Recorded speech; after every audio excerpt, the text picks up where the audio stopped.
Hey there folks, is now a good time? Should come as no surprise that I love platform fighters. I think that appreciation was largely cultivated by Super Smash Bros. Rather than the genre at large though, and I definitely attribute that to the level of polish and perceived passion those titles see compared to the competition. This is definitely an overgeneralization, but I find there's a loose floatiness to a lot of platform fighters that I don't really enjoy, and a lot of them, at least to me, don't feel like they have the same spirit as Smash Bros. Which is to say nothing of Smash's reverence for history that enthralled me beyond the mechanics. All that being said, I like to focus on the highlights rather than cast shade on the games that didn't win me over, so let's steer this conversation in the right direction. Off the top, Rivals of Aether, despite being a wholly original cast, has been my favorite outside of the Smash Bros. Series for what I'd consider to be mechanical integrity. It just feels really responsive with the right weight behind the action, and from what I've seen of Rivals 2 so far, it looks like the series is going to continue that tradition. Indie Pogo is also a novel take on the formula that I really enjoyed and need to hop back into, and I recently gave Nick All-Stars Brawl 2 a fair shake and it felt much better than anticipated, which I'd like to think is a testament to the development team improving with each platform fighter they take on.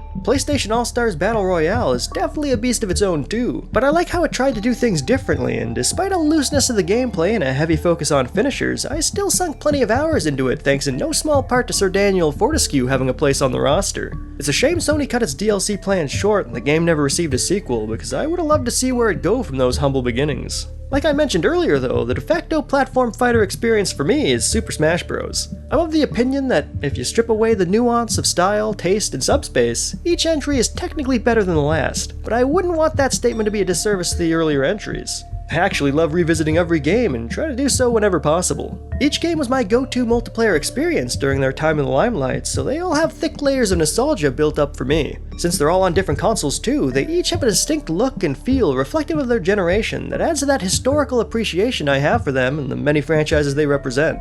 Each one is a time capsule and a celebration of Nintendo history up to their individual releases. And fortunately, the gameplay is just as fun as all the facts too.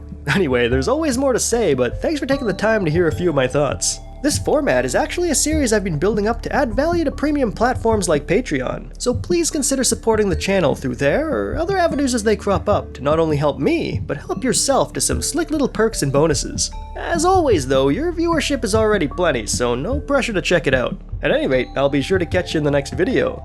Bye bye!